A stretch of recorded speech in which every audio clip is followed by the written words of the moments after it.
Hey again. Tonight you're hauling ice in -40 for people who'd rather see you dead. The only warmth you'll find is in your gloves, and they're optional. Welcome to your shift in the Russian Gulag, where the blocks are heavier than your ration and colder than the silence between guards. If you enjoy this kind of misery, maybe hit like and subscribe.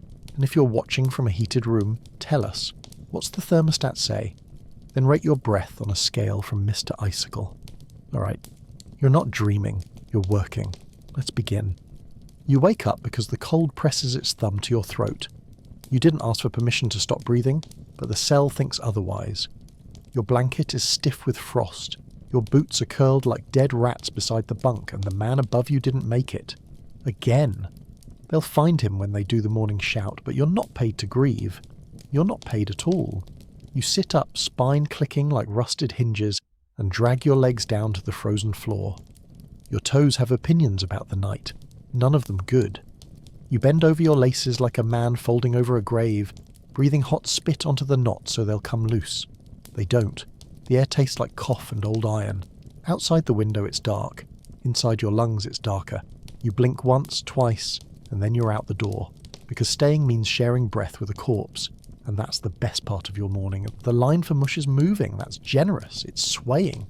You take your place behind a man whose ears are black at the tips. He's still pretending they'll grow back. The mess ladles don't scrape, they clunk.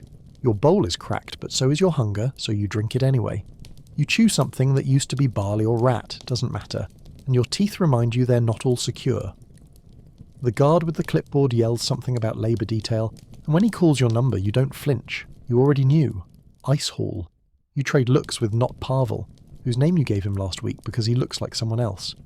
He shrugs like his spine's not finished forming, and the two of you are herded into the yard.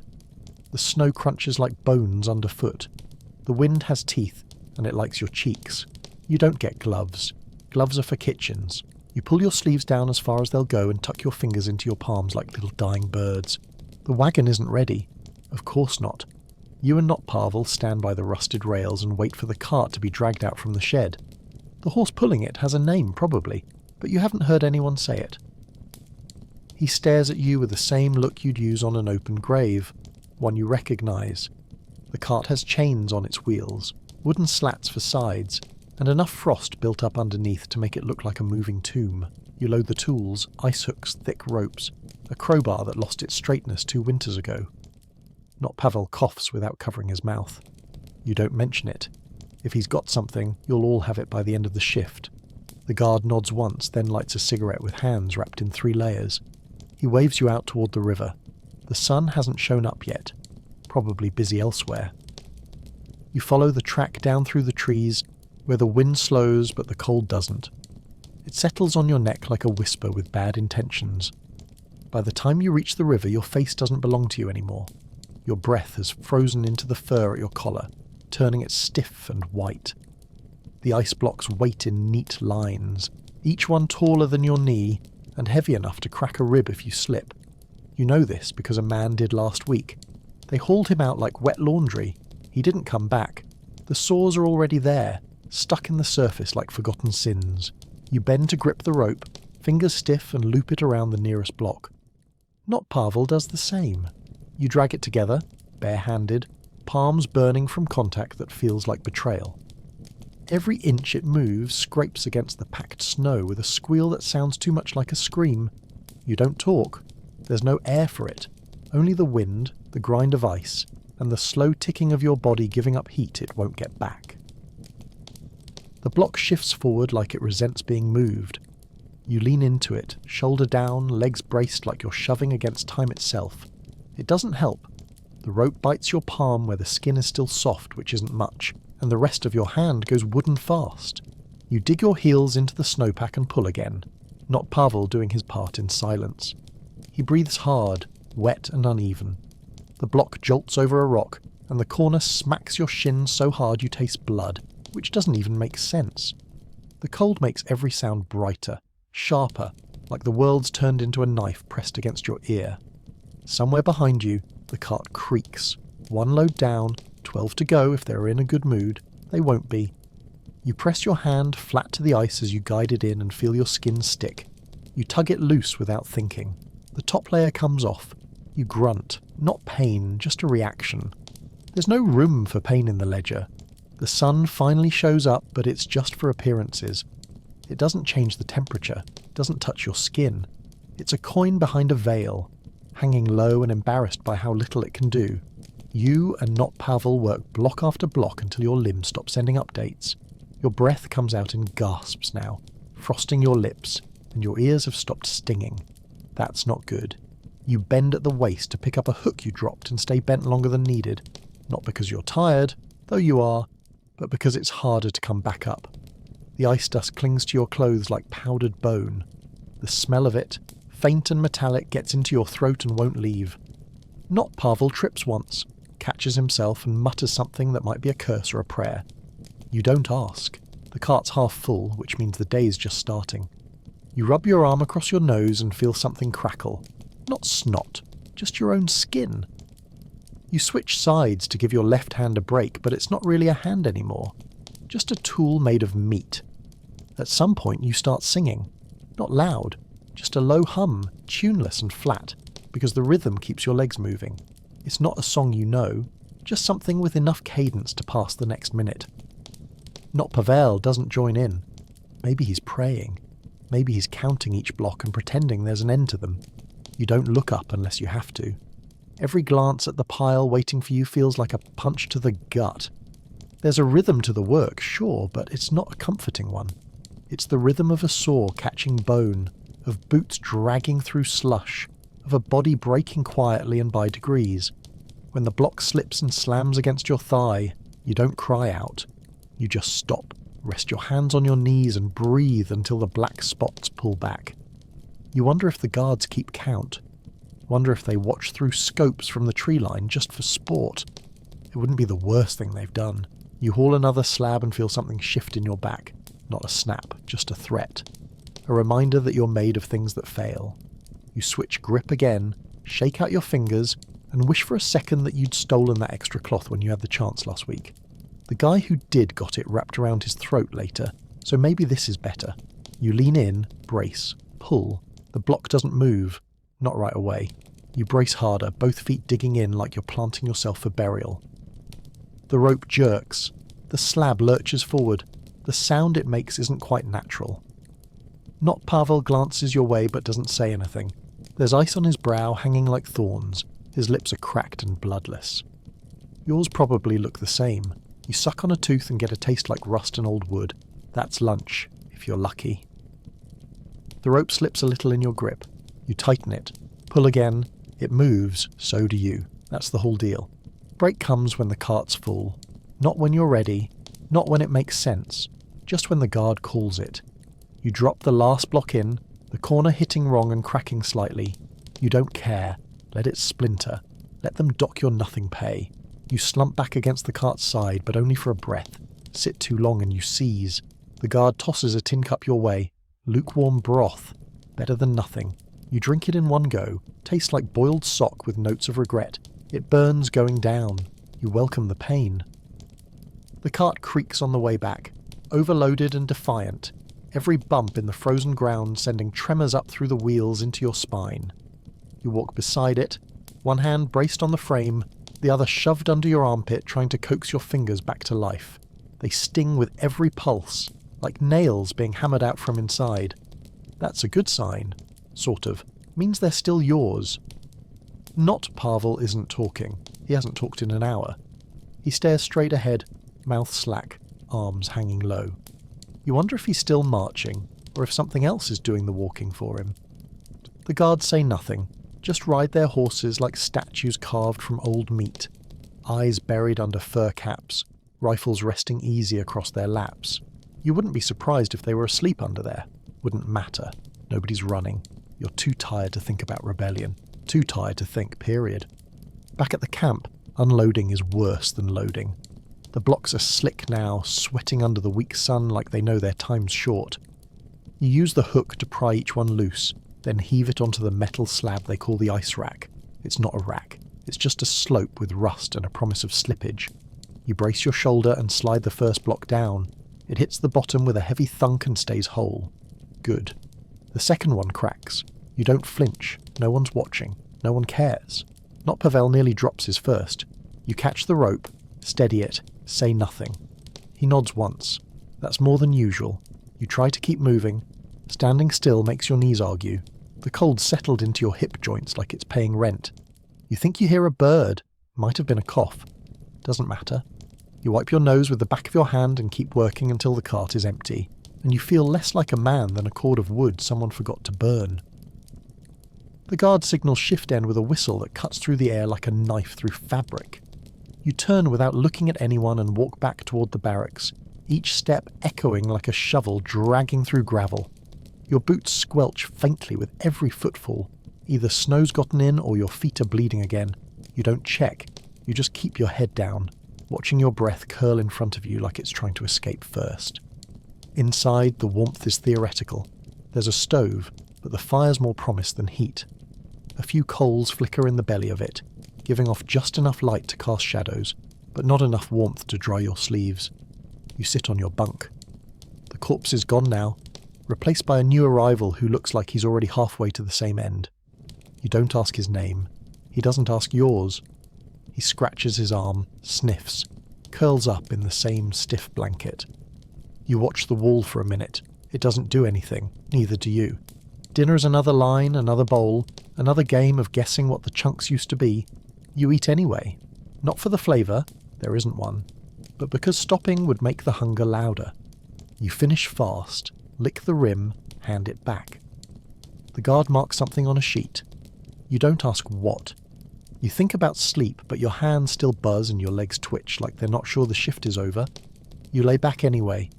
The bunk creaks. The man above you coughs. Someone mutters in a language you don't know. You close your eyes, but the cold behind them keeps showing you slabs of ice, rope burns, cracked lips. You turn on your side. Doesn't help. You press your knees together, curl inward. The blanket smells like mildew and old socks. Still better than nothing. You don't remember sleeping, just remember it stopping. Then someone's yelling again. Morning? Again. Another body on the floor. Not yours. Not Pavel's either. That's something. You wake up sore in new places. Somewhere between your spine and your shoulder blade, something twitches when you breathe. Your fingers are stiff, bent like claws, and the skin on your knuckles is cracked open in tiny crosses that sting when the wind hits them. You sit up slowly. The man above you is still breathing, and that counts as news. You swing your legs off the bunk and wince when your heels touch the floor. Feels like stepping on gravel. Your boots are half frozen again. You slip them on, force the laces tight, and hope the blood in your toes doesn't freeze mid-shift. The cold outside hits you like a slap from an old friend. Expected, but still personal. The sky is grey, like someone forgot to finish painting it. You shuffle toward the mess line, stomach already curling at the thought of whatever the ladle scrapes out today. Not Pavel is ahead of you, hunched low, his breath steaming like a busted valve. He nods without looking. You nod back. That's the morning ritual. Your assignment today is the same because of course it is. No one gets reassigned unless they collapse. Even then, it's a coin toss. You and not Pavel are handed the same ropes, the same hooks, the same dead-eyed horse. The guards don't speak unless they have to, and when they do, it's just numbers and orders. You trudge the same trail through the woods, boots punching into last week's tracks. The ice path to the river is narrower now, shoulders brushing tree trunks crusted in frost. You don't talk. You breathe and listen. The forest creaks faintly under its weight of snow, branches groaning like old men. By the time you reach the riverbank, your face is numb and your thighs feel like they've been replaced with stumps. The blocks are waiting again. Dozens of them, their edges dulled by frost, their surfaces gleaming in the weak light like polished coffins. You pick a rope. Not Pavel does the same. You get to work. The motion is familiar now. Doesn't make it easier. You loop the rope, dig in your heels, pull. The slab resists. You pull harder. The sound is the same. A deep scrape that vibrates in your arms and hips. You keep going, because stopping is worse. You slide it up the bank inch by inch, boots slipping on the slope. The first block makes it to the cart. You don't feel proud.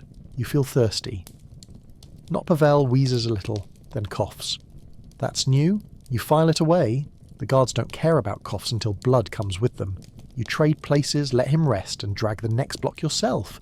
Your legs burn. Your hands go from pain to numb, which is worse. Pain is information. Numb is warning. You keep going. You've learned not to think too much about how long the shift is. It ends when it ends. Counting just makes the weight heavier. You sing again, same nothing melody. Not Pavel doesn't join in.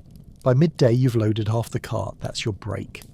The river wind picks up while you stand there trying to decide if your fingers are bleeding or just split from the cold. You blow on them, but the air is too dry to carry any warmth. The guard tosses you a piece of bread. You catch it and nearly drop it.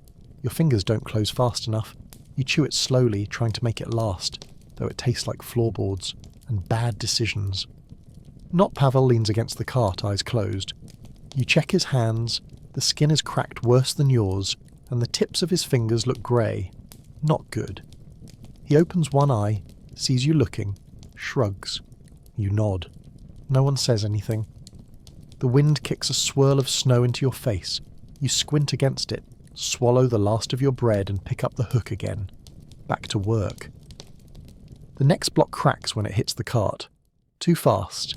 Too heavy. Your arms were shaking and you didn't brace right. The guard sees it but doesn't react.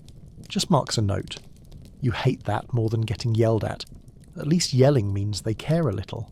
The silence means replacement. You load the next block slower. Not Pavel is dragging his like a man already dead. You don't help. Can't afford to. Every step burns. Every pull rattles something inside your ribs. The day keeps going. You wish it wouldn't. The sun starts to sag lower in the sky, dragging the light down with it like it's embarrassed to still be watching. The snow glows orange where it catches the last rays, but it's a dead kind of beauty. Something you'd notice only if you weren't hauling your fifth slab of ice with a hip that screams every time you pivot. The path back to camp feels longer today. Your feet catch every root. Your calves tighten on every rise. You keep one hand on the cart for balance and try not to lean too hard. The last guy who leaned on it collapsed. They didn't stop the wagon, just let him roll off. He showed up in the infirmary 2 days later, missing 3 fingers and the use of his left eye. You think about that and shift your weight back onto your own legs. Not Pavel stumbles once and rights himself, his breath coming short and fast. You glance at him, but he doesn't meet your eye. He's conserving energy now. Or maybe shame. Doesn't matter. You both look the same. When you reach camp, the guard calls out for unloading, but his voice sounds hollow, like he's already somewhere else. Maybe in his head he's in a warm house with a soup pot and a wife, who doesn't flinch when he walks in the room. You doubt it. You unhook the ropes and start dragging the blocks off the cart, arms so rubbery you feel like someone's yanked out your bones and replaced them with damp rope. The third block slips as it hits the rack, cracks at the corner and leaves a shard on the snow. You don't pick it up. No one says anything. You figure it'll melt in spring. If you're lucky, you'll still be here to see it. Not Pavel crouches to pry one loose and doesn't get back up right away. You wait a second too long before going to help. His knees are trembling. His lips look purple. He waves you off like it's a joke, like he's just resting. You know better. The guards pretend not to see. You both finish unloading without speaking, and the sweat that soaked your shirt starts to turn to ice against your back. The shivers come like waves. You brace against the cart until they pass. Mostly. Dinner is the same, bowl of heatless sludge, hunched bodies around a stove that might as well be a candle, and his silence broken only by spoons clinking and teeth chattering. Someone laughs. It's short, sharp, and wrong. No one joins in. You sit on your bunk, try to flex your hands, and feel the skin crack across your palm like overcooked dough. You wipe the blood on your pants and lie down without untying your boots. Too cold to bother. Not Pavel's bunk is empty for a long time. When he shows up, he doesn't say anything. He lowers himself slowly like every joint has to negotiate. You hear him mutter something under his breath, but the words are soup. You don't ask. You roll over, pull the blanket over your ears, and breathe as shallowly as you can. The stink of the barracks has settled into your hair, your gums, the roof of your mouth. You taste mould and something coppery. Could be blood, could be memory. Sleep doesn't come easy. When it does, it's shallow and sharp-edged. You dream of dragging blocks that never reach the cart, of ropes that cut through your hands until they're nothing but bone. You wake up with your jaw clenched so tight your temples ache. Someone's coughing again. Might be the new guy, might be you. You blink into the dark and try to tell yourself you're still breathing. Doesn't feel like it. Your chest is tight. Your throat dry. You roll over and feel something snap in your neck. Just a muscle. Probably. You close your eyes and try again. You don't expect rest. You expect morning. And it comes. Like punishment. You rise because the shouting starts, not because you're ready. Your back doesn't want to unfold, and your legs feel like splints jammed into the wrong sockets. You sit up slow, tasting old breath and blood. The floor is colder than the air, which shouldn't be possible. Not Pavel is already up, or at least vertical. His hands are shaking while he fumbles with his boots. You hear him suck in a breath through his teeth, maybe from pain, maybe just to remind himself it's still a thing he can do. You nod once. He doesn't nod back. You lace up with fingers that don't feel connected anymore, like someone else's hand strapped to your wrists. The air bites your nose when you open the door, sharp and dry like stepping into a drawer full of razors. A new guard is on shift, younger, eager, worse. He barks your names like he knows them personally, then waves you toward the cart again. You don't look at the horse. You already know he doesn't care either. The walk to the river is quieter today. Not because anything's changed, but because your body's too tired to notice the usual noise. The trees look taller somehow. The snow deeper. The sky lower. Everything's pressing down. You think about that. How this place has a weight to it. Not just from the ice or the cold or the work, but from something baked into the ground itself. A pressure that flattens you even before the first rope is tied. You reach the riverbank and stare at the blocks waiting there. They look exactly the same as yesterday. Like no one ever moved them. Like you're stuck in a loop. You grab your rope and don't even bother bracing. The first pull almost takes you down. You plant one foot, shift your hips, try again. It moves. Barely. Not Pavel is dragging his with the rope looped under one arm, face blank. He stops halfway and throws up into the snow. It's quiet and quick. Just bile and breath. You don't say anything. You just keep dragging. Your hands are bleeding now. Not from one wound, but a dozen tiny splits along the creases. Every pull smears a little more red across the rope. The ice doesn't care. It doesn't get lighter. You haul another slab up the bank and feel something go in your shoulder. Just a twinge, but it lingers. You stretch it and keep going. The cart gets fuller. Your mind gets emptier. There's a rhythm to the hauling now, but it's not a rhythm you control. It pulls you along, beats you into it. You're not a person doing work. You're the work, happening to yourself. Your breath fogs and freezes in your beard. Your knees shake. One more block, one more pull. Not Pavel slips and catches himself on the cart rail. You think about offering a hand, but your own might not hold. He gets up on his own. The guard is smoking, watching, but not moving. The fire at the end of his cigarette glows like a mockery. You want to steal it. Press it into your palm. Feel something that burns on purpose. The break comes late. Later than it should. Your gut's eating itself by then. You chew on the hunk of bread they hand you and swallow it dry. Not Pavel's hands are shaking so hard he can't unwrap his cloth. You help, but you don't say anything while you do. His fingers are grey all the way to the nail. Might be frostbite. Might just be the start. He flexes them once, twice, and puts them back in his sleeves. The wind kicks up again, blows snow straight across the ice in long, ghostly sheets. You watch them swirl for a second, then stand. Back to it. You don't remember deciding to move. You just did. Because that's what happens. You move until you can't, and then you're replaced. By the time the cart's full, your thighs feel like bags of wet gravel. You don't think about the return walk, you just start it. The wheels cut deep into the rutted snow, leaving lines that'll freeze into place by morning. You keep your hand on the cart, not for warmth, there isn't any, but to feel something solid, something that won't collapse beneath you. Your knees keep trying to buckle. You argue with them under your breath, promise them another hour, maybe less. Not Pavel stumbles again, but this time doesn't fall, just drags one foot behind him like it forgot what walking means. You glance sideways, his eyes are sunken. The grey on his fingers hasn't changed. You both look like ghosts trapped in meat. The cart creaks with every bump, every sway. It groans when the wind shifts and pushes back against you. Even the damn horse seems slower today. You hate it for that. The sky is the same flat slab of winter it always is. No stars, no hint of end, just wait. You trudge, breath rattling like a dying stove until the outline of camp finally reappears. The guard flicks the last of his cigarette into the snow and mounts up without a word. Unloading feels like betrayal. You just carried this ice across half a mile of frozen death, and now you're giving it away. Dropping it on the rack like an offering. Like this block is your soul and the cart's the altar. Your arms are too sore to lift from the elbow, you bend at the waist instead and shove. The slab slides off and lands wrong. Cracks again. You don't care. The next one scrapes your thigh and rips the fabric.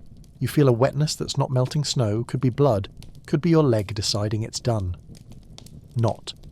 Pavel makes it halfway through his stack before sitting down, head between his knees. You hear him breathing hard, too fast, too shallow.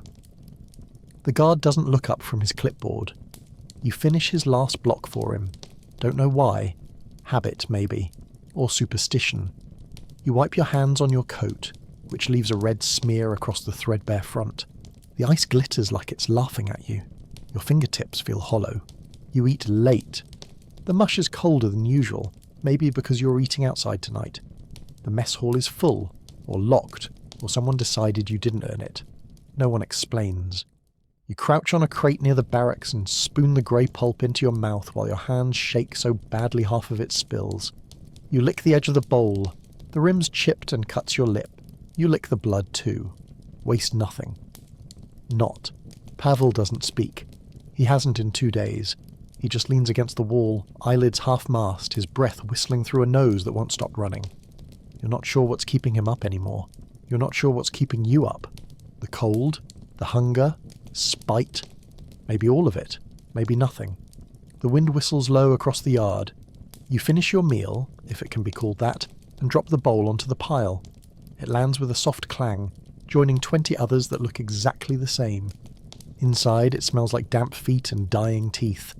The kind of stink that soaks into wood and doesn't come out for decades. You sit on the bunk and peel off one boot just to check. Your sock is stiff with blood and ice.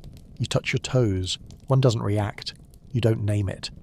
Naming things makes you miss them more when they go. You wrap the foot tighter and lie back, ignoring the spike of pain that climbs your calf. The ceiling hasn't changed. Same dark stains, same cracks.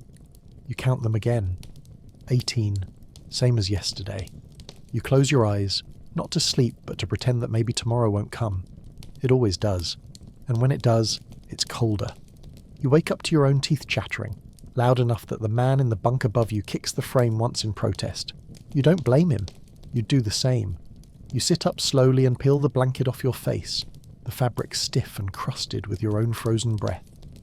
The air hits your chest like a slap, and your lungs take a second to agree to the next inhale. You cough once, low and dry. Something rattles loose in your throat. You swallow it. You swing your legs off the bunk and feel the now familiar crunch of your socks against the floorboards.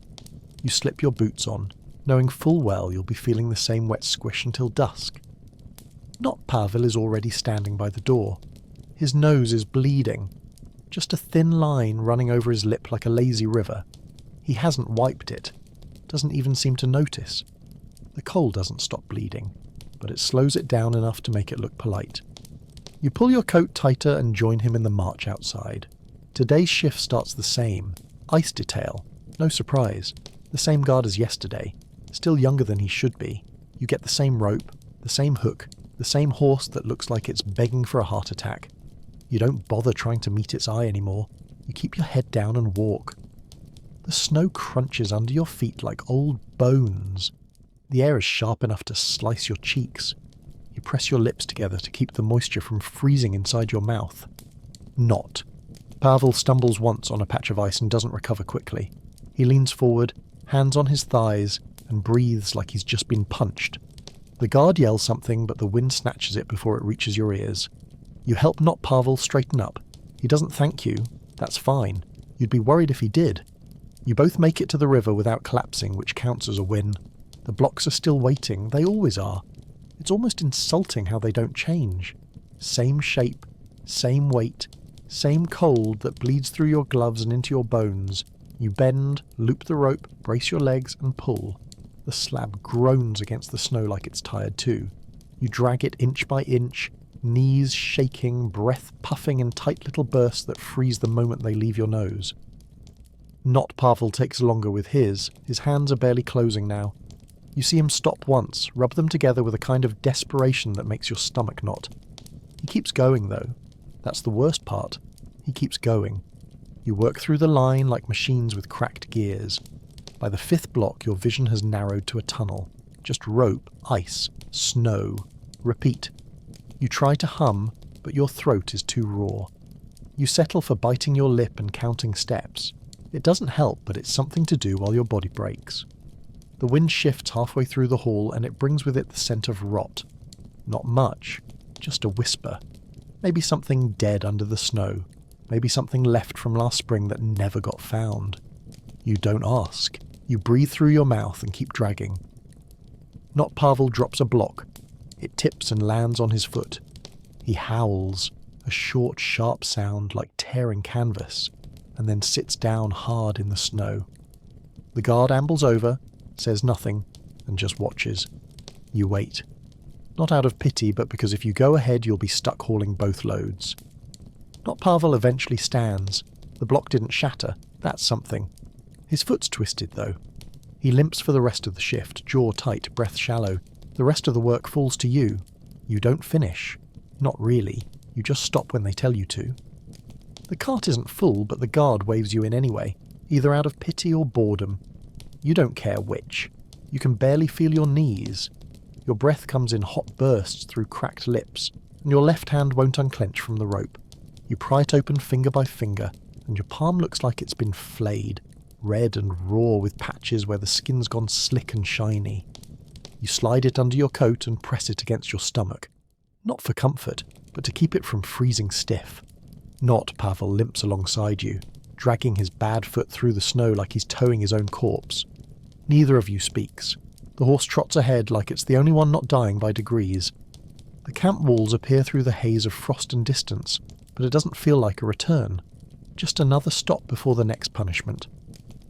You step through the gate and feel the wind shift behind you, like it's pushing you in, or maybe trying to shove you back out.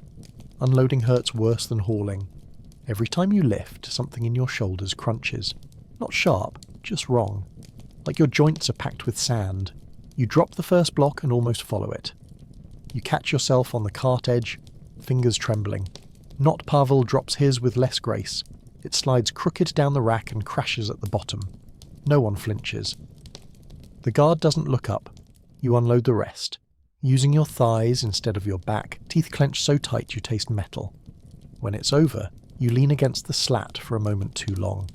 The wood is cold enough to steal skin, and when you finally push off, you leave behind a layer of sweat frost that peels with it. You bite back the sound, not because you're tough, because you're tired of hearing yourself make noise. Not Pavel sits down on the snowbank beside the stable and doesn't move. You think about sitting too, but if you stop now you might not get back up. The meal is thin, both in content and meaning. Broth without colour, bread without heat. You dunk one in the other and call it a strategy. Someone across from you coughs red into their sleeve. You look away, not because you're afraid, but because there's no room for pity in this place. It crowds out what little keeps you standing. You chew slowly, jaw sore from clenching, and stare at the wall like it owes you an explanation. It doesn't give one. When you're done, you wipe your fingers on your coat and feel something stiff flake off. You don't investigate. Everything in the barracks smells like defeat.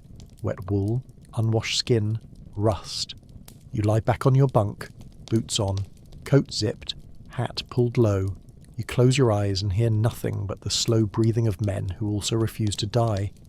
You dream of warmth, not comfort, just heat. A stove that works. A pair of socks that don't harden by morning.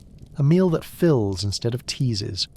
You wake before it ends, throat dry and back aching, and listen to the new day being born outside in shouts and wind. You rise without thinking. Muscle memory mostly.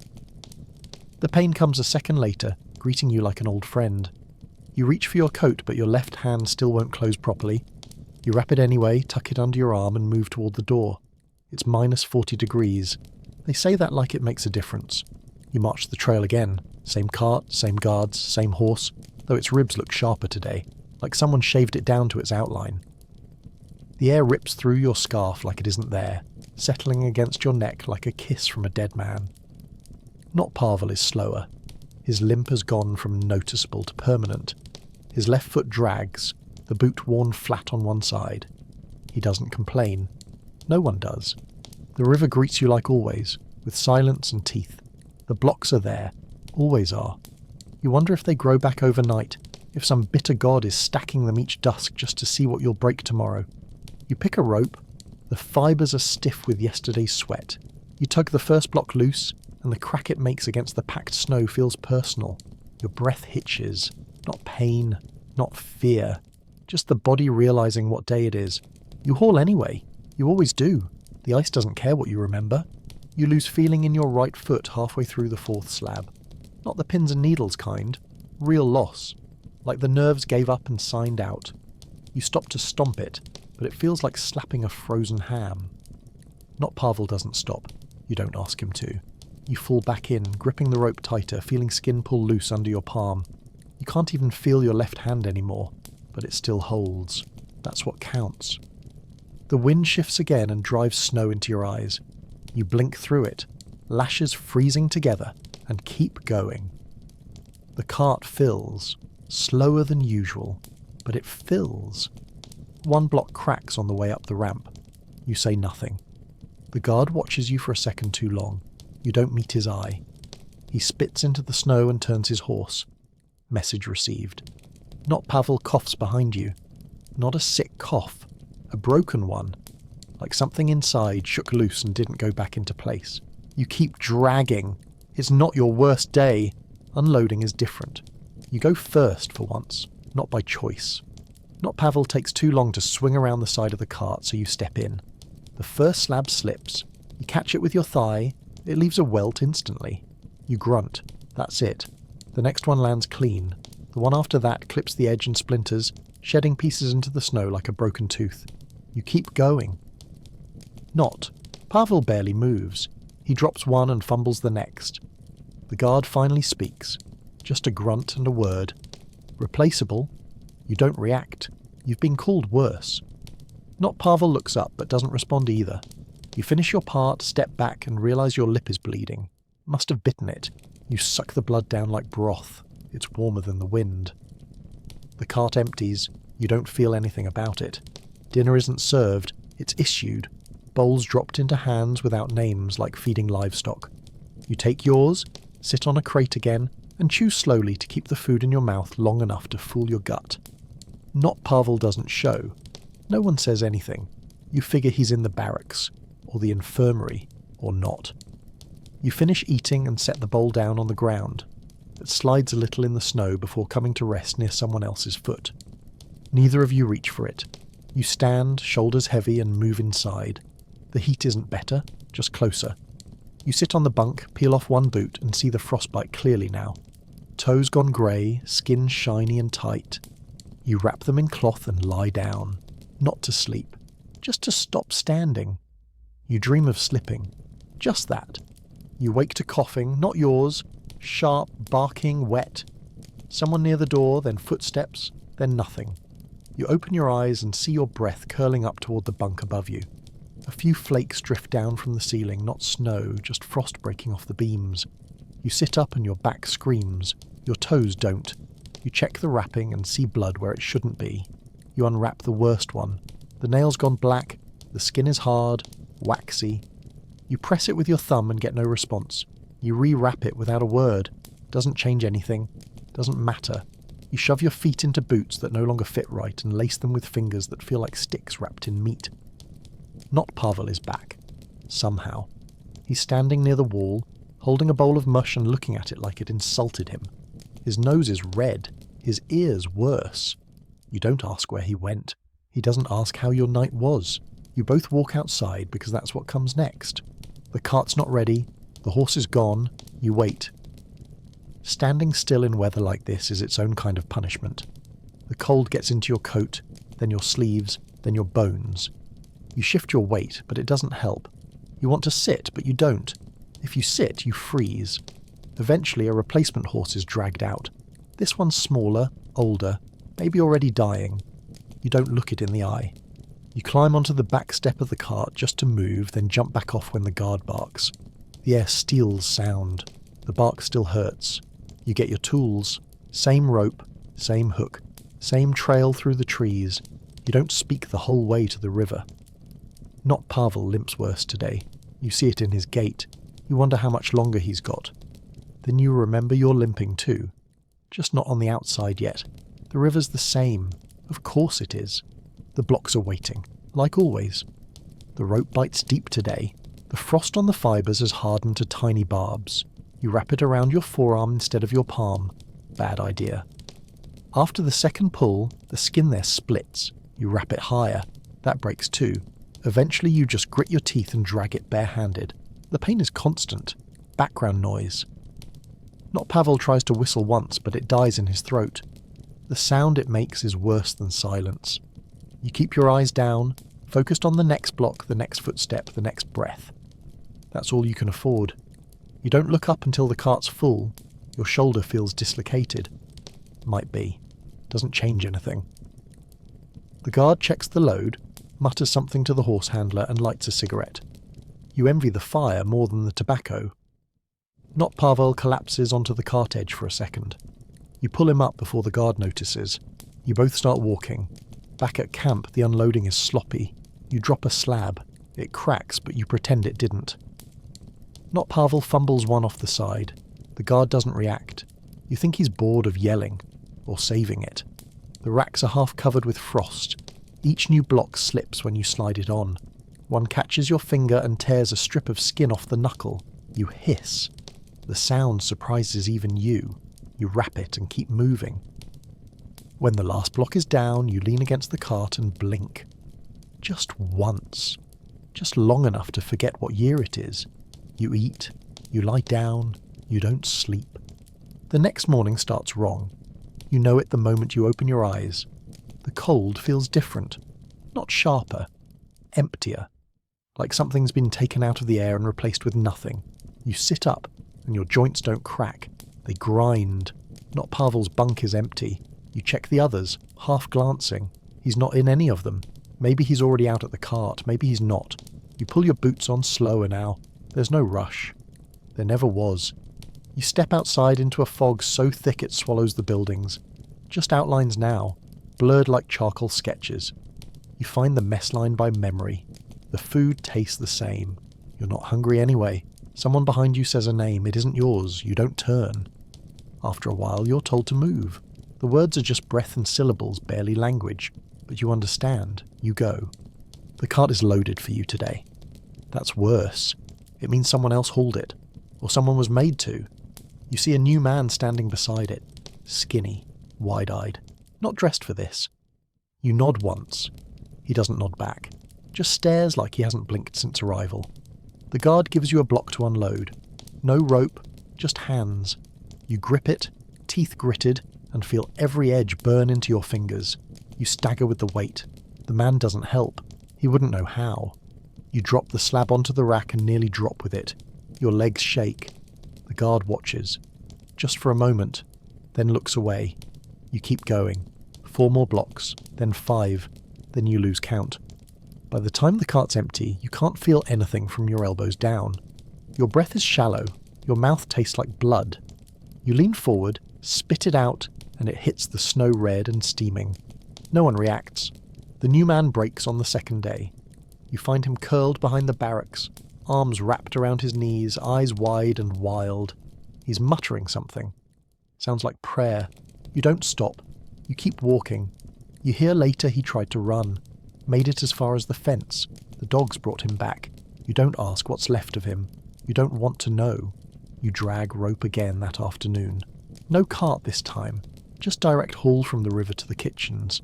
Ice for drinking water, they say. As if anyone's drinking anything that isn't melted snow. You drop your 5th slab and hear someone laugh behind you. You don't look back. You just go again. Your arms are shaking now even before you start. You feel a pop in your shoulder when you yank the next block loose. You keep dragging. The snow crunches like teeth. That night your toe comes off.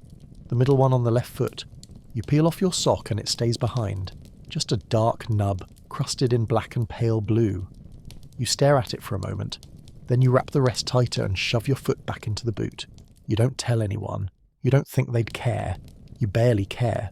You lie back, stiff as a corpse, and stare at the ceiling until the lines blur into one long crack that might have always been there. You don't dream. You just go blank. You made it to another day in hell, so I guess congratulations are in order. You've now joined the exclusive club of people who wake up missing pieces of themselves. You don't rise so much as tilt forward, like someone tipped your bunk and you slid out of it on instinct. Your toes still gone. Your fingers feel like someone filled them with gravel. You flex them anyway, just to see what's left. The floor greets you with a familiar crunch. Same frozen socks, same boots still soaked through from yesterday. You shove your foot in and wince when it presses against nothing. It's not the pain that gets you. It's the absence. You lace up slower, not because you're tired, but because you're stalling. You already know what's waiting outside. The door moans on its hinges as you shove it open.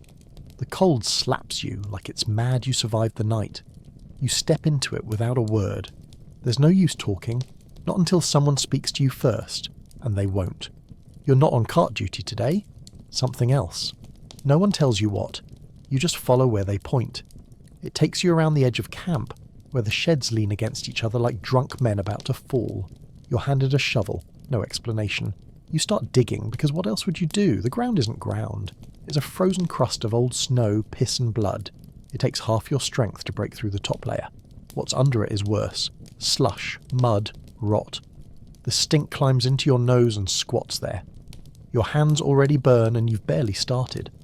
The guard paces behind you like he's waiting for you to collapse just so he can write it down. You don't give him the satisfaction. You keep shoveling. The pit takes shape.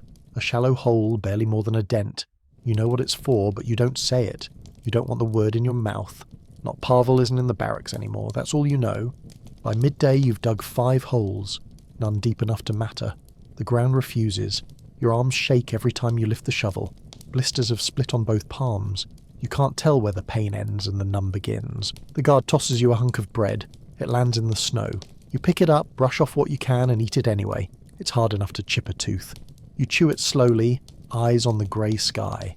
You try not to imagine who goes in which hole. That's not your job. Your job is to dig, to bleed into the handle, to shovel until the world narrows down to one square of dirt that refuses to open.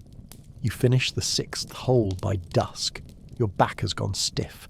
Your breath rasps in your throat.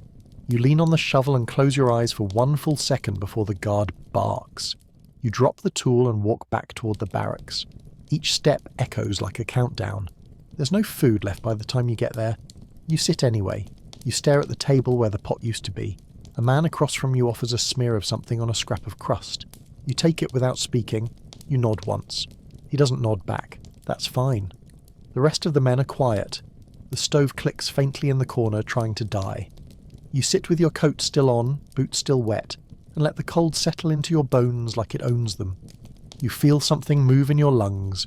Could be phlegm, could be something worse. You swallow twice and tell yourself it'll go away. It won't. But that's tomorrow's problem. You don't hear the bell the next morning, you feel it. In your ribs, in the ceiling, in the way the bunks rattle like teeth about to fall out. You sit up and immediately regret it. Your spine doesn't bend anymore. It folds, like something splintered and refrozen overnight. Your tongue is stuck to the roof of your mouth. You pry it loose with a swallow that tastes like rust. You don't check the foot. What's the point? You lace the boot tighter and pretend it still holds shape. Someone in the corner is puking into a bucket. Someone else is just moaning. None of it's loud. Even suffering whispers here. You put on your coat and wrap your scarf twice, even though it smells like wet wool and spoiled milk. You don't care. You pull the hat down low, shove your hands into stiff gloves and shuffle outside. The cold isn't even a surprise anymore. Just a curtain you walk through. Same as every morning, you're not hoping for anything, you're reporting for duty. Today, the job is wood. Not hauling, not digging, splitting. You wonder if that means someone's freezing to death somewhere important. Probably. You're handed an axe with a handle slick from dozens of frozen palms. The blade is nicked and dull. You don't care. You raise it anyway. The first log doesn't split. Of course it doesn't. It just thuds, shudders, and settles deeper into the snowpack stump, you lift again, strike again. Miss by a finger's width and catch the edge. Wood chips fly sideways. One cuts your cheek. You ignore it. You set another log. This one splits, but only halfway. You kick it, and it breaks clean. You almost smile. Then the ache in your shoulder flares and the feeling's gone. You repeat the motion until it stops feeling like work and starts feeling like gravity doing all the thinking. You're just a body holding weight above your head and letting it fall. That's the job. The warmth is imaginary. No matter how much you sweat, you're still cold. It's a trick your skin hasn't figured out yet. You split wood for 4 hours. You're not counting, but your arms are. The axe grows heavier with each swing, not because it changes, but because you do. You blink and see double. You miss once and the blade glances off the stump, buries into your shin. Just the edge, just a nick. You clench your teeth and don't look at it again.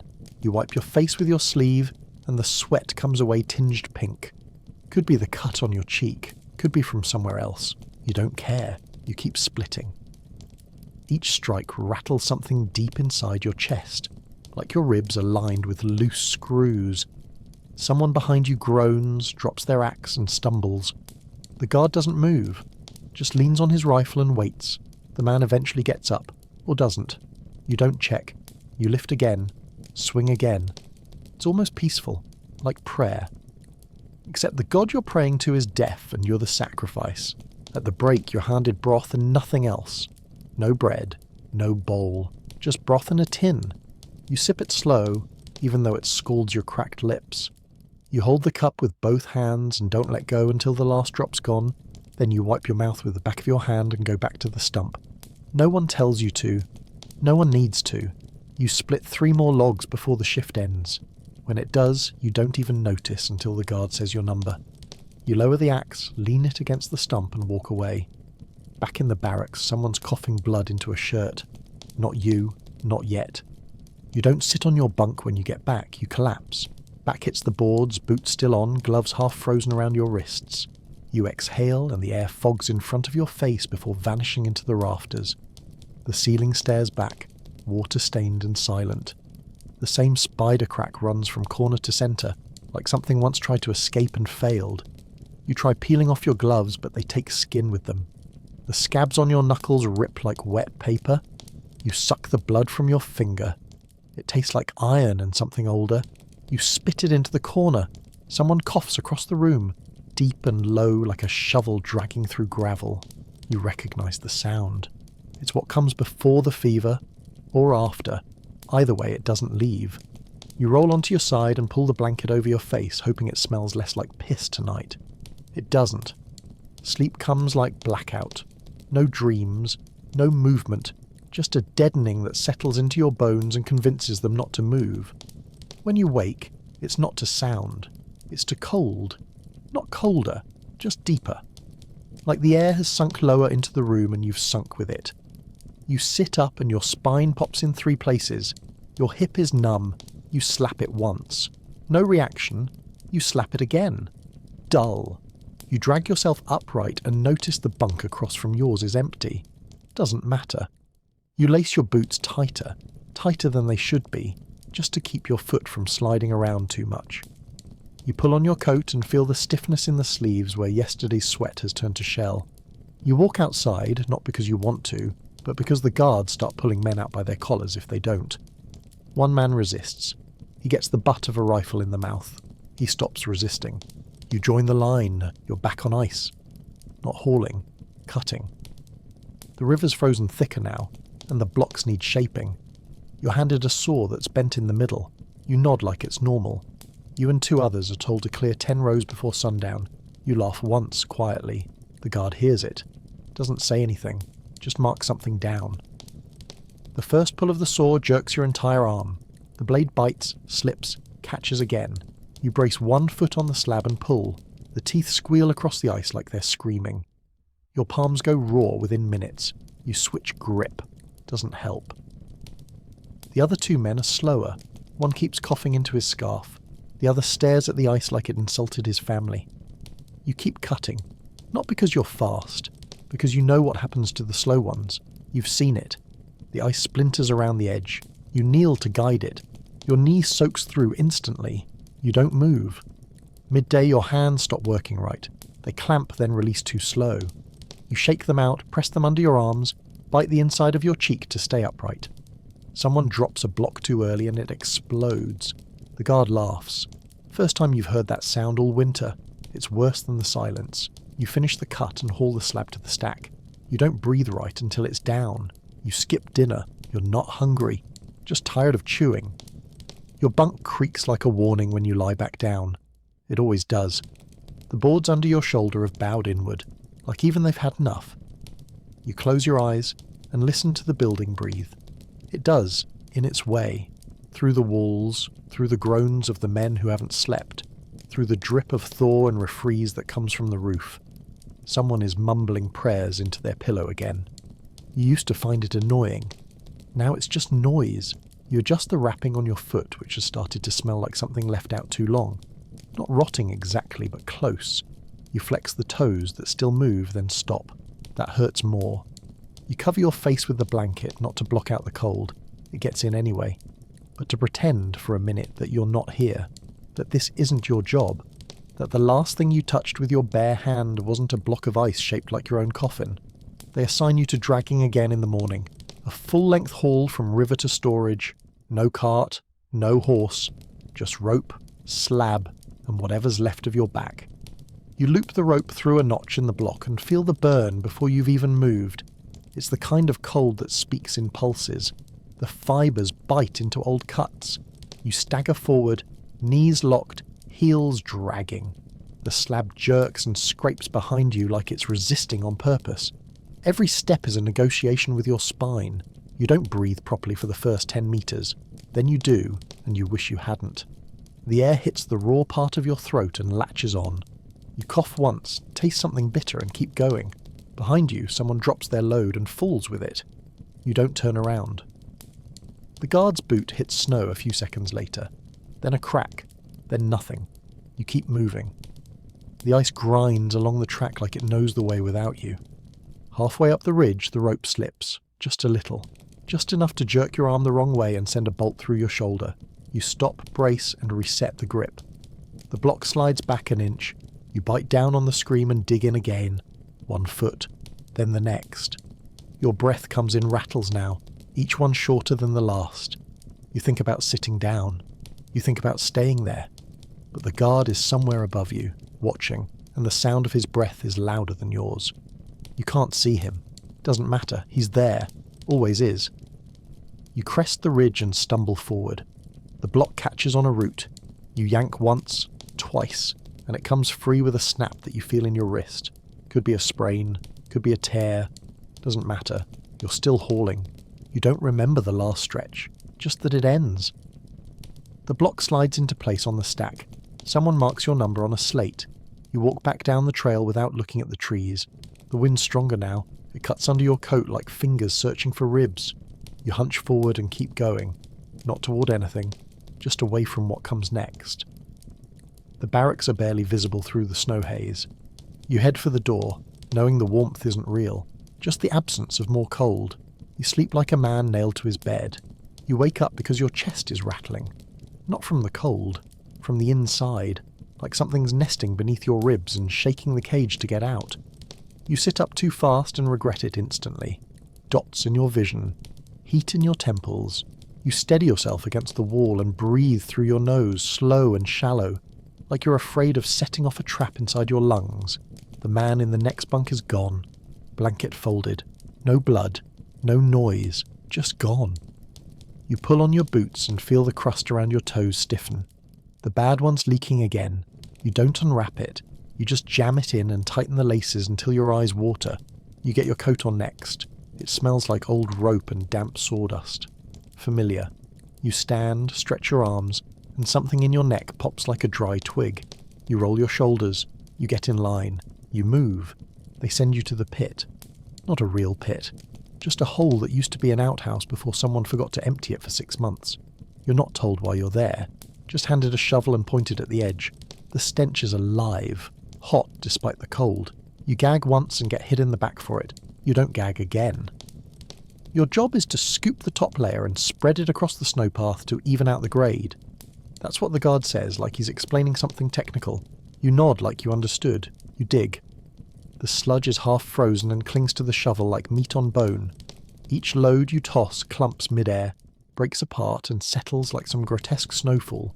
You cover your nose with your sleeve, but it doesn't help. The stink is already inside you.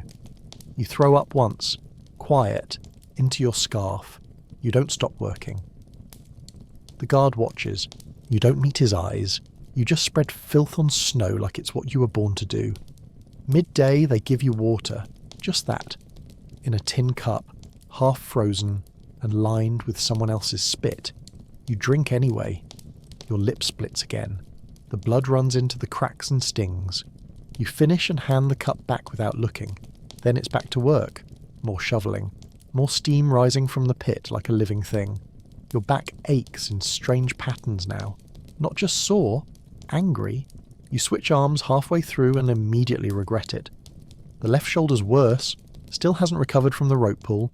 You power through it, bending low, using your legs, even though they tremble with each squat. A patch of snow gives under your boot and you stumble into a mound of the muck you just spread. It soaks through your pants in seconds. The cold and warmth meet in the middle and make something worse.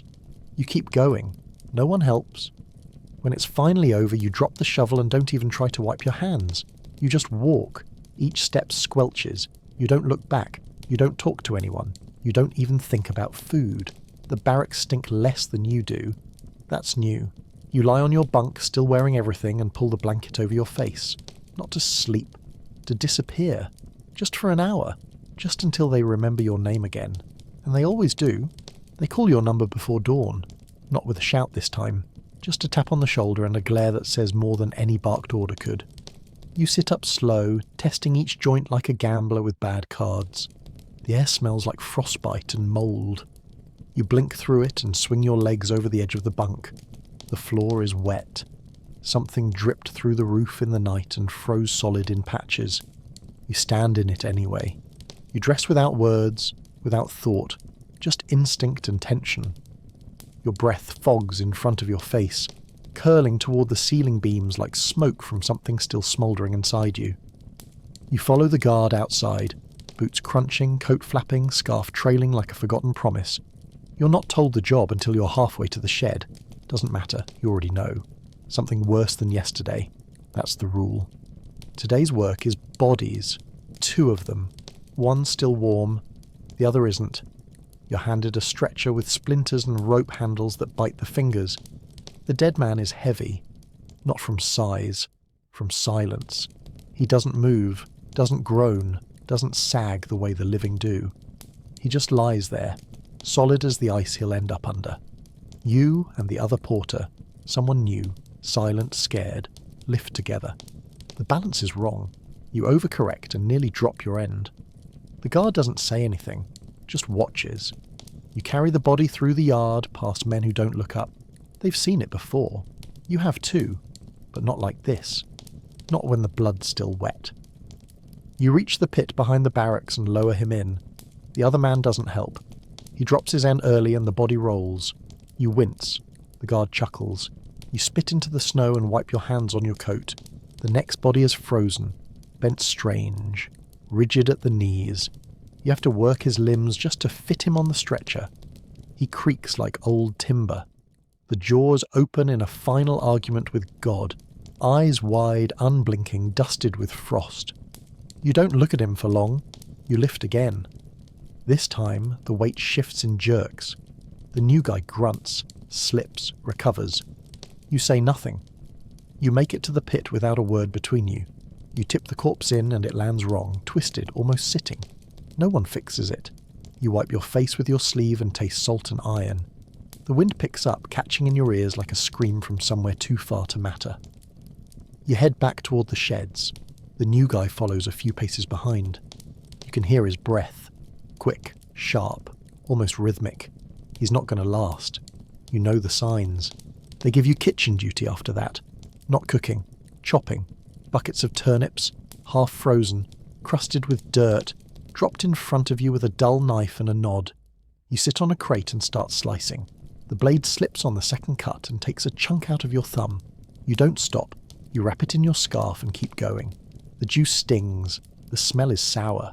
You work until the bucket's full and your knees are locked in place from sitting too long. You stand, stretch, nearly fall, then carry the bucket to the mess hall. Someone nods as you pass. You don't return it. You don't even look up. Dinner is thinner than usual, water pretending to be soup. You eat it all. That night you dream of warmth. Not fire, not food, just warmth. A room with still air, thick socks, a stove that works. It's not detailed. Just the sensation of not being frozen from the inside out. When you wake, the contrast hits harder than usual. Your blanket is stiff with ice, your mouth dry enough to crack, your joints feel like they've been replaced with someone else's, someone worse. You sit up. No one speaks. It's too early for sound. Just the shuffle of boots, the groan of wood, the suck of air through half-closed mouths. You reach for your left boot and feel the sock tear under your fingers. You ignore it. Your foot is swollen now, stiff as bark. You wedge it in, force the laces shut, and flex your toes. One responds. You pretend that's enough. Outside, the wind is waiting. You let it in. You're not told what the job is today. You're just handed a basket, not a good one. The kind that used to hold potatoes and now holds nothing. The guard points you toward the eastern fence. You walk, shoulders hunched, breathing through your scarf. Your breath fogs, sticks to the wool, and re-enters your mouth sour and damp. When you reach the fence, a second man is already there.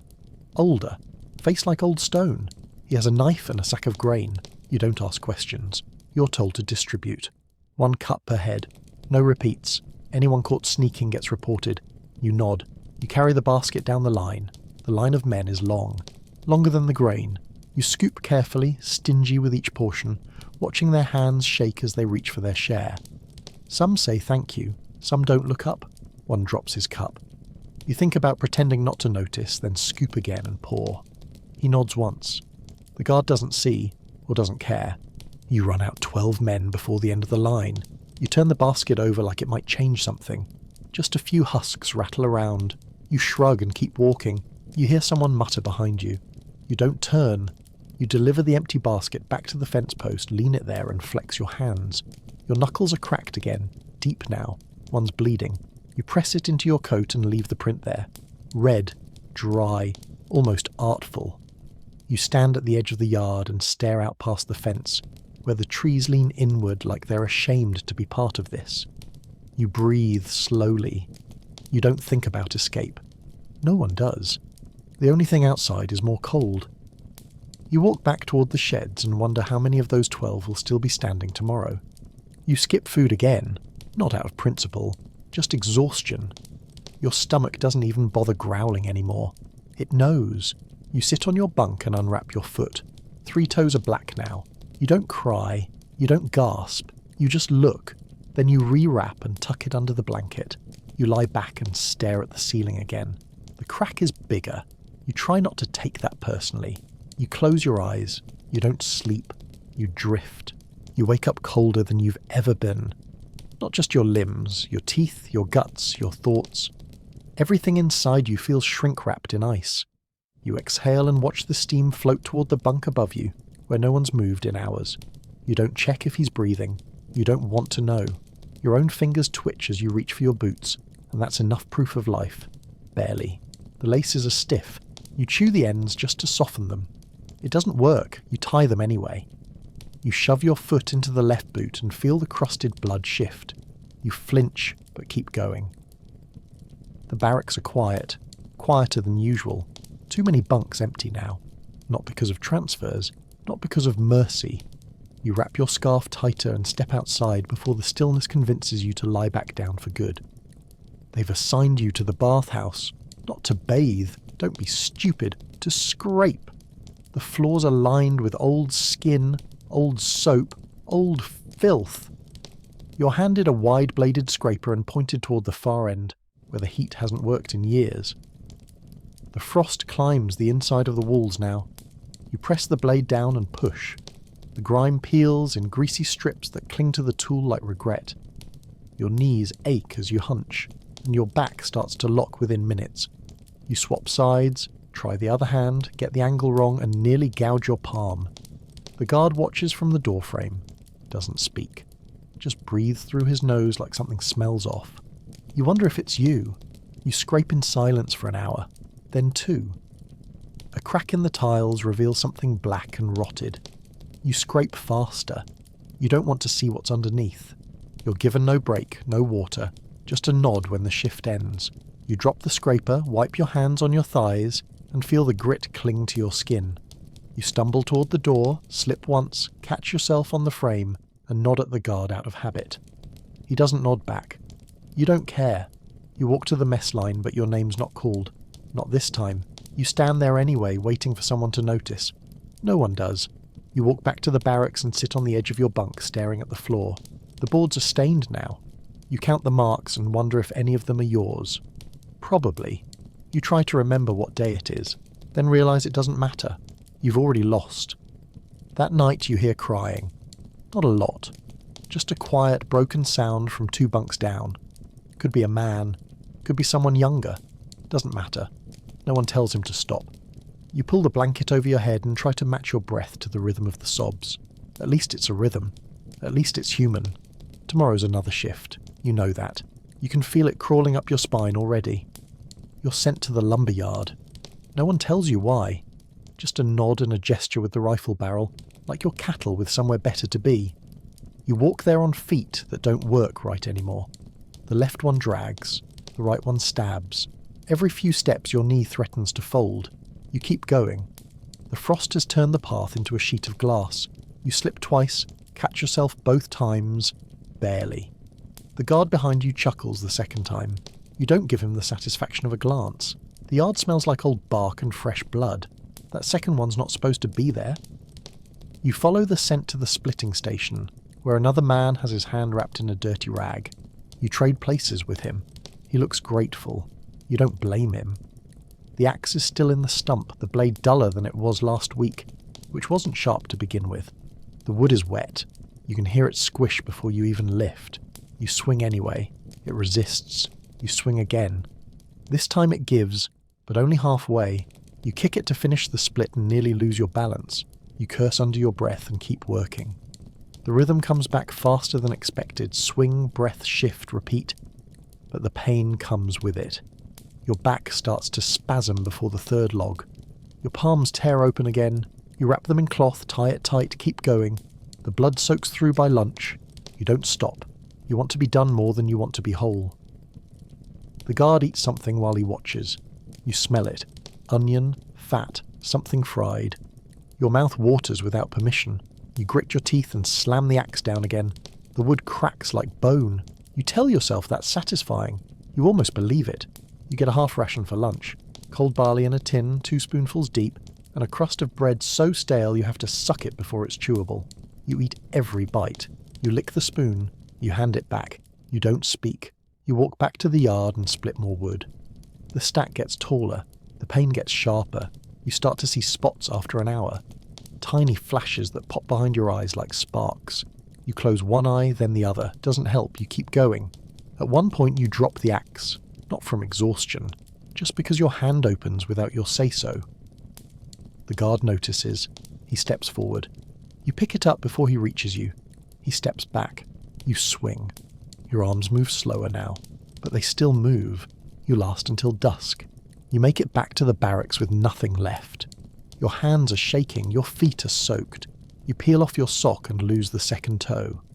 It comes off with a flap of skin and a chunk of nail.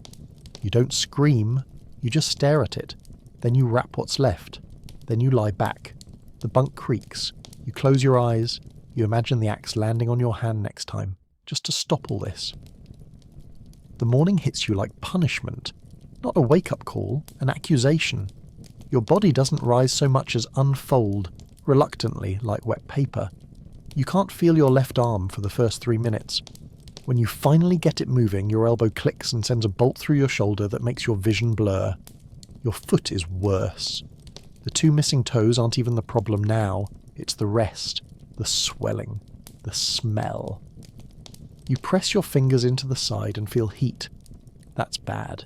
You don't say anything. You lace the boot as tight as it'll go and get in line with the rest. The guard doing roll today is new. Eager. You hate eager. He paces like he's looking for a reason to bark. When he points to you, you don't even flinch. You just nod, step out and wait for the next order. It's not even dread anymore. It's routine. You're put on water detail. Sounds easy. It's not. You haul 2 tin buckets down to the river, lower them with ropes already frayed, and pray the ice near the edge doesn't give way. It almost does. You step too far and feel the crust crack under your boot. You freeze. Figuratively, then literally. You shuffle back, keep your weight centered, lower the bucket slower this time. It dips, fills, sinks. You heave it up with both arms and nearly fall over backwards. The water sloshes, splashes your sleeve and instantly freezes. The cloth stiffens around your wrist like a shackle. You carry the buckets one at a time because carrying both would tear something important. The walk back is long. The handles bite into your palms. The water inside sloshes just enough to remind you what warmth used to sound like. You drop them at the kitchen door. No one thanks you. You go back for another set. By the 4th trip, your arms feel like rope pulled too tight. One elbow doesn't lock anymore. You have to swing your body to lift. You trip once on the way back. The water spills. Not all of it. Just enough. The guard says nothing, but looks at you long enough to make you want to punch something. You don't. You keep walking. You make the next trip slower. Deliberate. Each step planned like it costs money. You get both buckets to the kitchen full. You drop them harder than you should. A splash hits your boot. Freezes instantly. That patch of your sock makes a ripping sound when you walk back. You don't stop. You finish your 6th trip and the guard waves you off. You nod. Not because you're grateful, just because it's what your neck does now. Dinner is watery again. You don't care. You eat. You chew slower now, more out of habit than preservation. You lick the spoon clean and tuck your hands into your sleeves. The skin is peeling from your knuckles. Blisters under the surface now, raw underneath. You curl your fingers into fists and hold them that way until the pain distracts you from the cold. You lie down, still hungry, still shaking. You think about stealing something, not food, a blanket. You don't steal the blanket, someone else beats you to it. You wake up colder than usual and find the man in the next bunk curled up in yours, wrapped tight, mouth open like he's praying through sleep. You could kick him, could drag it back and take what's yours. You don't. You just sit up and pull your coat tighter, knowing that nothing warm stays yours in this place. You try to flex your feet. The left one doesn't respond. You slap it. Once. Twice. A twinge of something behind your ankle. That's the best you'll get. You wedge it into the boot and feel the toe fabric fold into the hollow space where parts of you used to live. You stand. Your knees whisper threats. Your back groans. You walk anyway. Outside it's snowing again. Big flakes, slow and lazy, like the sky's finally gotten bored of being cruel and just wants to bury everything. They assign you to ash detail. You don't ask why. You don't speak at all anymore unless someone makes you. You're handed a bucket and a dull brush and told to sweep the furnace pits. The heat's long gone. What's left is soot, thick, greasy, clinging to the walls like regret. You crouch and scrub. The dust gets in your nose, your eyes, your throat. You don't cough. Not yet. You swallow it. Your fingers smudge black across your sleeves. Your knees grind against the concrete floor. You scrape until the bucket's full, then carry it out and dump it into a mound that used to be a fire pit. No fire now, just the memory of one. You go back for more. The second pit is worse. Something smells wrong inside it. Not smoke, not rot. Something in between. You don't look too closely. You don't ask. You scrape faster. Your arms go soft halfway through the third furnace. The brush slips from your grip and clatters against the metal grate. The guard outside hears it and bangs the door once with his boot. You pick it up with your left hand, which barely closes now, and keep going.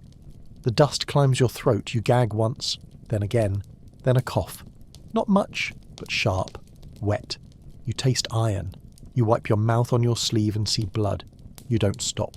You scrape until the floor's clean enough to see reflection in patches, even though it's just shadow and smoke. When you carry the last bucket out, your legs wobble like wood left out in the rain.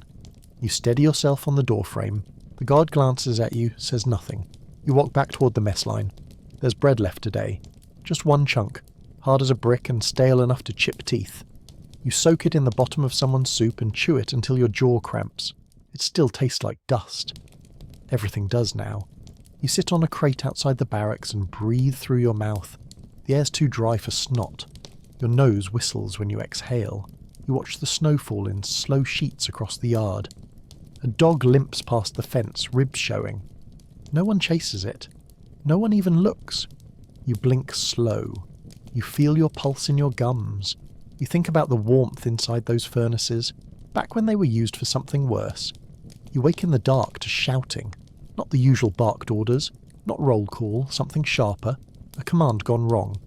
You sit up and catch the edge of your bunk with your shoulder. Pain flares through the joint like hot wire. You swing your legs over and brace for cold. It hits, but your nerves are slower now, more like remembering pain than feeling it. You shove your boots on half-laced, grab your coat and shuffle into the yard with everyone else. Men move like shadows around you, hunched, blinking, breathing through teeth. The sky's still black. Snow falls in clumps. A figure lies in the snow near the fence. You squint. Can't tell who, doesn't matter. The guards are circling like flies, rifles raised, voices tight. The air smells like gun oil and panic. Someone ran, or tried to. That's the story you'll be given. You don't ask for details. You just keep your hands in your pockets and try not to cough. The body doesn't get moved until sunrise. By then, you've been sent to the shed for pickaxes. They say you're digging, not graves, trenches, drainage. Frost has locked the lower yard solid, and they want it broken. You grab the least broken tool on the pile and test the weight. The handle's warped, the head chipped. Doesn't matter. You sling it over your shoulder and march out with the others. The snow crunches deeper today. Beneath it, ice. Beneath that, earth that hasn't been warm in years. The first swing bounces. The second digs a shallow scrape. You start carving a trench the width of your boot and half as deep. Your shoulder screams from the second swing on. Your lungs follow soon after. The cold doesn't help. Your breath freezes against your scarf, which freezes against your neck, which stiffens until turning your head feels like twisting a knotted rope. The pick slips once. The blade catches your knee. Not deep, just enough to wake you up. You keep going. Blood runs down your shin and freezes before it reaches your boot. You don't look at it. The man to your left collapses after the third hour. He falls face first into the trench. No one moves. The guard drags him out by the collar and sets him against the fence. He doesn't get back up. You don't ask if he's breathing. You don't stop swinging. The trench zigzags across the yard like someone's drawing a map to nowhere. Your gloves split at the seams. The handle rubs against the cut in your palm. You taste bile, then salt. You swallow both. You finish your section before sundown, just barely. You stand there shaking, pickaxe dangling from your hand like a broken limb. The guard walks past and doesn't speak. That's how you know you did fine. Dinner is hot tonight. Somehow.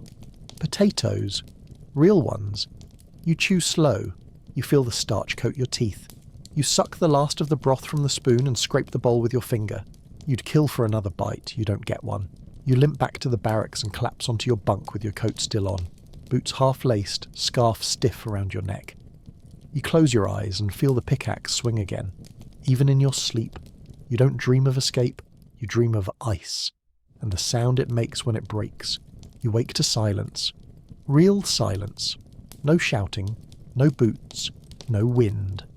You sit up slow, blinking at the dim blue light leaking in through the boards. It's early, but not that early. Something's off. You wait. Listen. A cough breaks the stillness from the bunk across the room, but no one moves. The stove hasn't been lit. The air tastes like old teeth and damp socks. You stretch your legs over the side and feel something pop in your back. The bad foot pulses. The good foot's not much better. You lace up anyway. You stand because that's what you do. You wait by the door until it opens. When it does, the guard on the other side doesn't speak, just steps aside. You walk out into a yard covered in fresh snow, clean, undisturbed. Not for long. You're told today is maintenance. Doesn't mean anything specific, just that you'll be fixing things with broken tools and worse hands. They hand you a hammer and point to the barracks roof. One of the planks has slipped in the night. Wind got in. You drag yourself up the ladder one rung at a time, every step like lifting your own grave. At the top, the wind's sharp. Not violent, surgical. It slices across your face, into your collar, down your sleeves. You squat, press the plank down, and feel it splinter beneath your palm. You hold it steady with your elbow and try to drive a nail through it, with frozen fingers that barely grip the hammer. The first strike glances off. The second sinks. The third splits the board anyway. You nail it down harder, spitefully. You don't care if it holds. You care that it's done. You patch 3 more holes, one near the chimney, one above the latrine corner, one where the roof slopes wrong and sheds water straight into the sleeping rows. You stop halfway through the last and squat in the snow, catching your breath. From here you can see beyond the fence, a tree line, a path. Not escape, just distance, a difference in shade, the illusion of choice. You stare at it for too long. The guard yells. You hammer the last nail in with a grunt and crawl back down the ladder, knees shaking, arms numb. You hand the hammer back and rub your palms on your thighs. The friction barely registers. You don't ask what's next. You're told anyway. Waterhall. Again. The rope's worse than last time. Frayed halfway through, stiff with frozen spit and blood. You loop it around the slab anyway and drag. It moves. Barely. The trail's uphill this time. You lean forward and haul until your feet slip, then dig in and try again. Every muscle in your back lights up in protest. Your right shoulder burns. The skin beneath your coat is wet. The sweat freezes instantly, and your body shakes like it's short-circuiting. You fall once. The ice catches your elbow. You grunt. Get back up. Keep hauling. One more load, then another, then another. Your legs move because they remember how, not because they want to. You drop the last slab at the kitchen. You lean against the wall for a second too long. A man you don't know walks past and nods once. You nod back. You don't know why. The man keeps walking, doesn't look back. You don't either. You just stand there, your shoulder against the wall, chest heaving in shallow jolts, like your body's forgotten how to breathe without flinching.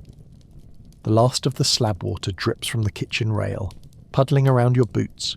It freezes before it finishes spreading, a soft crust curling up at the edges like it wants to flee the ground it landed on. Your gloves are soaked through again. Not from hauling, from sweating. The kind of sweat that comes from doing too much too fast with too little left. The wind doesn't give it time to evaporate, just freezes it to the inside of your sleeves, sealing the fabric to your skin. You peel your fingers open, one at a time. The blood doesn't rush back. It waits, cautious. You don't blame it. You push off the wall and feel something shift in your ribs. Not sharp, just wrong, like a floorboard warping under weight. You press your hand there, cough once, taste metal. You spit into the snow and watch it sink, red, blooming against the crust like a cracked yolk. You wipe your lip with your wrist and smear it instead. Someone behind you drops a tin. The clang is louder than it should be.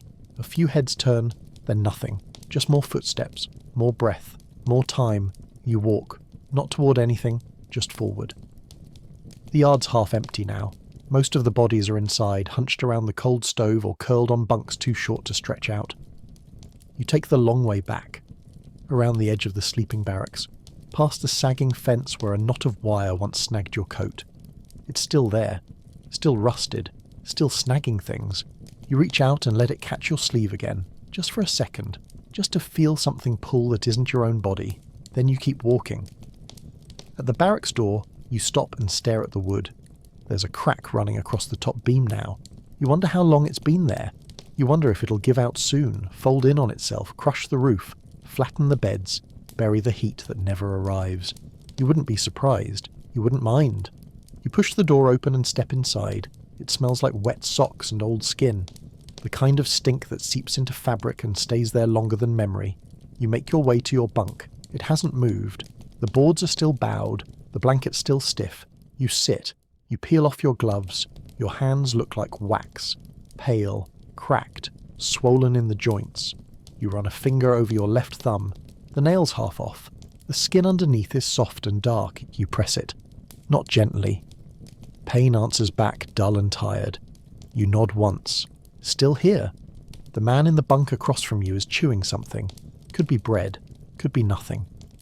He glances at you, then away. That's enough. You don't need words. You don't want them. You rest your elbows on your knees and hang your head forward. Your neck pops. A sharp one this time, like a bottle cracking in the cold. You let your arms dangle. The ache in your back is constant now. Not spikes, just pressure. as if someone's pushing down on your shoulders, waiting to see if you'll drop. You don't. Not yet. You blink. Once. Twice. Then you lie down, slowly. You don't take your boots off. You don't unlace your coat. You just pull the blanket over your chest and close your eyes. You don't sleep. You hover. Between moments. Between pulses. Between the last time you cared and the next time you're forced to move. The air in the barracks doesn't move either. It sits, heavy, damp, resigned. You breathe it in anyway. One more time.